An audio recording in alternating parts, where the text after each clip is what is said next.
আমরা গতকাল সকালবেলা আমরা ইয়ে থেকে ত্রিবেণী স্নান টান করে মহাকুম্ভ থেকে আমরা চলে এসেছি বেনারস, কিন্তু কালকে আর কোনো ব্লগিং করতে পারিনি কারণ এত অবস্থা খারাপ ছিল, হোটেল নেই এখানে। তো যাই হোক, এখন আপাতত আমরা সাজুগুজু কমপ্লিট করেছি। এই যে একটা শাড়ি পরে নিয়েছি, বেনারস আসলে তো একটুখানি কেক দিয়ে সাজতেই হবে। তো সাজুগুজু কমপ্লিট করে এবার এখন আমরা যাচ্ছি হচ্ছে বেনারস মানে কাশী বিশ্বনাথ টেম্পল। আর বাকি সারাদিনে কি প্রোগ্রাম চলছে না চলছে সবটাই তোমরা জানতে পারছো। এদিকে কি চলছে, এখানে কি চলছে? টমেটো পেঁয়াজ কাটা, টমেটো পেঁয়াজ কাটা, মাংসের ঝোল, কচি খাসির ঝোল আছে। ওরে সাবাস। আদা দিয়ে টমেটো দিয়ে চাটনি। আর এইখানে হচ্ছে কি আদা রসুন বাটা বাটা মটন দেখে নেন। ও আচ্ছা, এখানে রয়েছে কচি পাঠা। আর এটা হচ্ছে আমাদের এখনকার কিচেন। মুখার্জি বাবু এখানে কি করছো গো? হ্যাঁ হ্যাঁ। আচ্ছা, এই মুহূর্তে এইখানের পজিশন তোমাদেরকে দেখিয়ে দিচ্ছি সবার সাজে কেন। আচ্ছা, এই হচ্ছে আমাদের মাম্পি রানী, হাই বলো।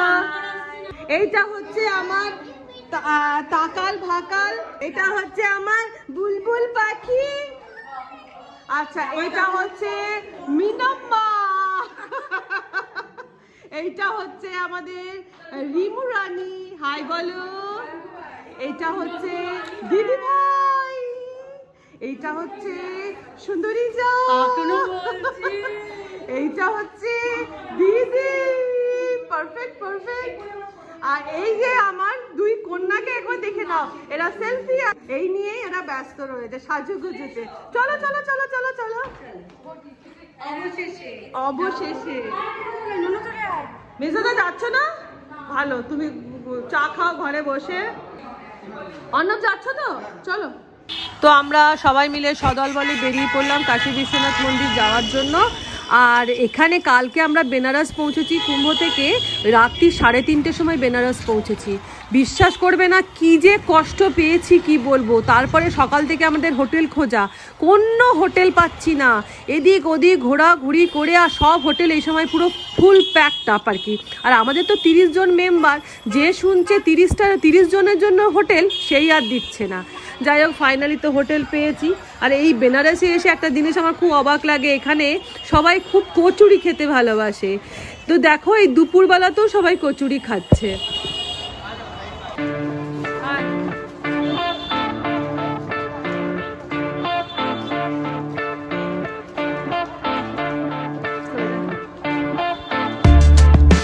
এই হচ্ছে সেই বেনারসের মানে বিখ্যাত গলি, যে গলিগুলো বেনারসের গলি হচ্ছে নাম করা, গলিগুজি দিয়ে যাওয়া। তো আমরা এখন শোনো, কাশী বিশ্বনাথ যে লাইন পড়েছে মানে মোটামুটি ধরো 4-5 ঘন্টা লাইন। তো সুতরাং তো 4-5 ঘন্টা এখন লাইন দেওয়া যাবে না। আমরা ওই জন্য ঠিক করলাম প্রথমে চলে যাচ্ছি এখন আমাদের ইয়ে কি ঘাট, দশাশ্রম ঘাট। সেই ঘাটে গিয়ে একটু আমরা নৌকো করে এবার ঘোরাঘুরি করব। তো আমরা পৌঁছে গেছি এখন দশাশ্রমের ঘাট। আর এখানে যে নৌকো করব তার জন্য চলো একটুখানি বার্গেনিং করে নেওয়া যাক। एक आदमी का 700 रुपये है, ठीक है, वो भरेगा तब जाएगा। आप 10 मेंबर हैं, एक बोट पर्सनल लेगा, इसमें हम लेंगे आपसे 8,900 पड़ेगा। তো আমাদের ফাইনালি 400 টাকা করে নৌকোর কথা হলো।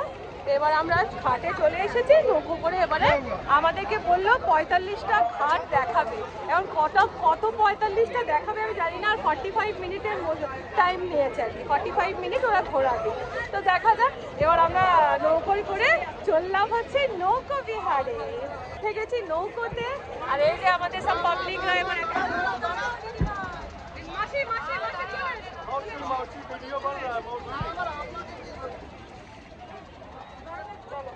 इनको उतार दीजिए ना, इनको दादा दादा ओ भाई इनको उतार दीजिए।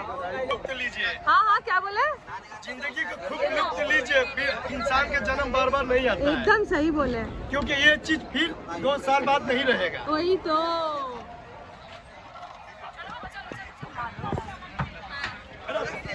आराम से गिरने वाला दीदी, आराम से।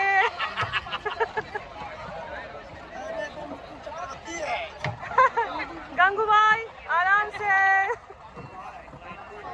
ओ छैया छैया दीदी, ও এই লোকগুলো থাকবে। চাই কটাই লোক?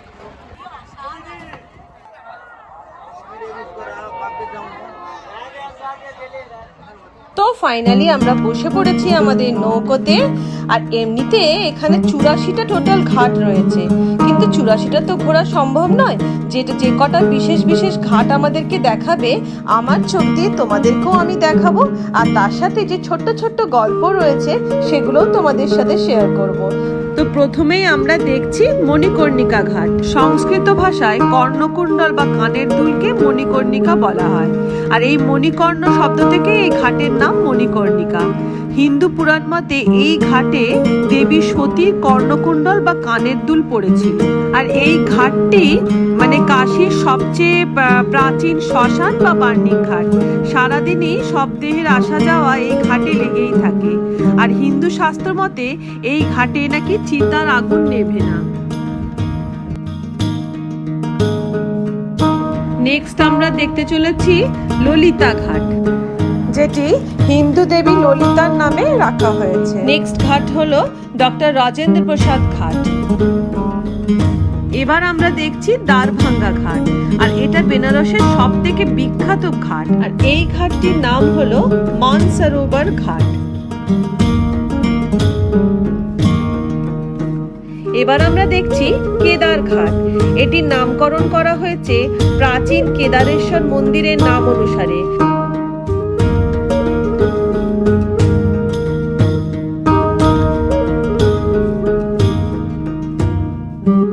আর এটি হলো রাজা হরিশ্চন্দ্র ঘাট। গল্প আছে যে এক ঋষি রাজাকে তার সমস্ত সম্পত্তি বিলিয়ে দিয়ে এই ঘাটে শ্মশানের কাজ করার আদেশ দেন। হরিশ্চন্দ্র সেই কাজে সম্মতও হয়েছিলেন। বিশ্বাস করা হয় যে রাজা হরিশ্চন্দ্র বহু বছর ধরে এই ঘাটে শ্মশানে কাজ করতেন। হিন্দু পুরাণে বিশ্বাস করা হয় যে যদি কোনো ব্যক্তির সব হরিশ্চন্দ্র ঘাটে দাহ করা হয় সেই ব্যক্তি মোক্ষ লাভ করে। আর এবং মণিকর্ণিকা ঘাটের মতন এই ঘাটেও 24/7 সব দাহ করা হয়। নেক্সট হলো চেত সিং ঘাট। এটি রাজা চেত সিং এর নামে নামকরণ করা হয়েছে। এবার আমরা দেখছি জৈন ঘাট। এবার আমরা চলে এসেছি কাশী বিশ্বনাথ টেম্পলের একদম মেন করিডোরের সামনে। আর দেখো, তোমরাও দেখে নাও আমার সাথে এই কাশী বিশ্বনাথ টেম্পল।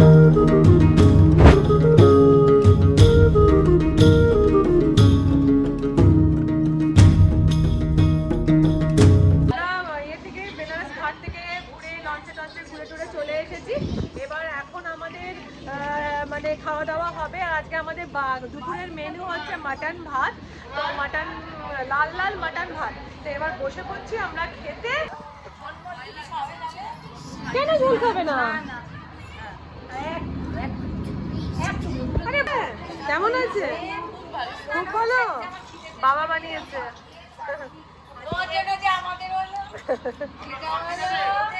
মাসি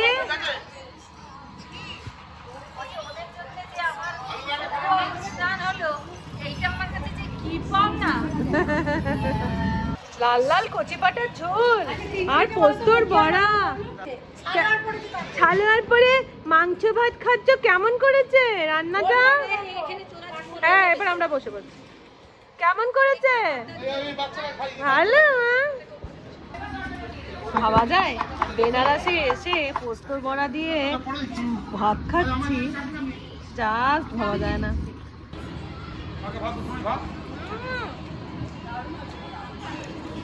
পাতলা পাতলা মাটনের ঝোল, হ্যাঁ, তাও আবার বেনারসে বসে। এক্সিলেন্ট। মুখার্জি বাবু বানিয়েছে, এক্সিলেন্ট হয়েছে। কচি পাটা, এখানে মাংস হচ্ছে কচি পাটা, দারুণ। আচ্ছা, এবারে আমাদের লাঞ্চ ফাঞ্চ সমস্ত কমপ্লিট করে ফাঞ্চটা কি কমপ্লিট করে আমরা এখন যাচ্ছি হচ্ছে শাড়ির, এখানে যে শাড়ির মার্কেট গোধালিয়া শাড়ির মার্কেট। ওখানে সন্তুষ্টি বলে কোনো দোকান আছে, সেখানে খুব মানে রিজনেবল প্রাইসে শাড়ি পাওয়া যায়। সবই শুনছি, জানি না কতটা পাবো। পেয়ে গেলে ওয়েল অ্যান্ড গুড। তো এখন আমরা এখান থেকে অটো করে নিয়ে যাব হচ্ছে গোধালিয়া মার্কেট। আর একটা কথা, সেটা হচ্ছে কাশী বিশ্বনাথ, যেহেতু এখন এই কুম্ভর টাইমে কাশী বিশ্বনাথ মন্দিরের সামনে মোটামুটি ধরো 2 কিলোমিটারেরও বেশি হচ্ছে লাইন, যে কারণে আমরা মন্দিরের ভেতরে যেতে পারিনি, আমরা বাইরে থেকেই দর্শন করলাম। তো এই হচ্ছে ব্যাপার, এই হচ্ছে আজকের আপডেট।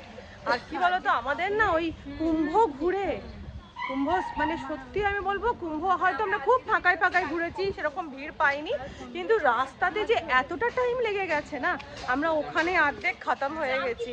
তো যাই হোক, আপাতত এই হচ্ছে আপডেট। এবারে এখন যাই হচ্ছে, চলো গোধালিয়া মার্কেট। আর এই যে আমাদের সাথে শাড়ি কিনতে যাওয়ার পাবলিকরা, বেনারসে আসবো আর পান খাবো না সেটা হয় না। এখন আমরা বানারসি, এই তো সুকুমার দেখা হবে, বানারসি পান খেতে দাঁড়িয়ে পড়েছি।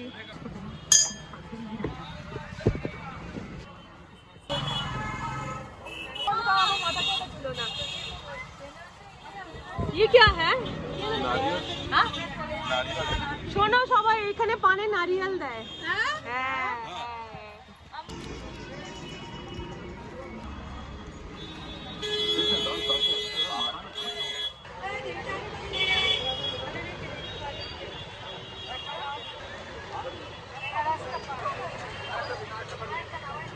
এক্সট্রা করে কোনো কিছু টেস্ট পেলাম না, যা আমাদের ওখানকার পান, সেই পান খালি একটুখানি ভেতরে যেহেতু নারকোলটা রয়েছে, একটা ক্রাঞ্চি ব্যাপার আছে।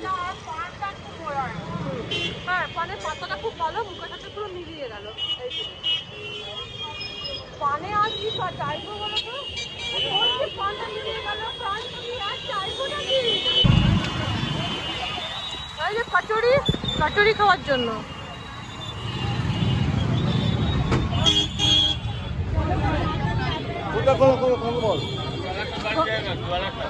সত্যি কথা বলবো, এখানে হচ্ছে কি বলতো, মানুষকে মানে ঠকানোর জন্য এখানে পুরো বসে আছে।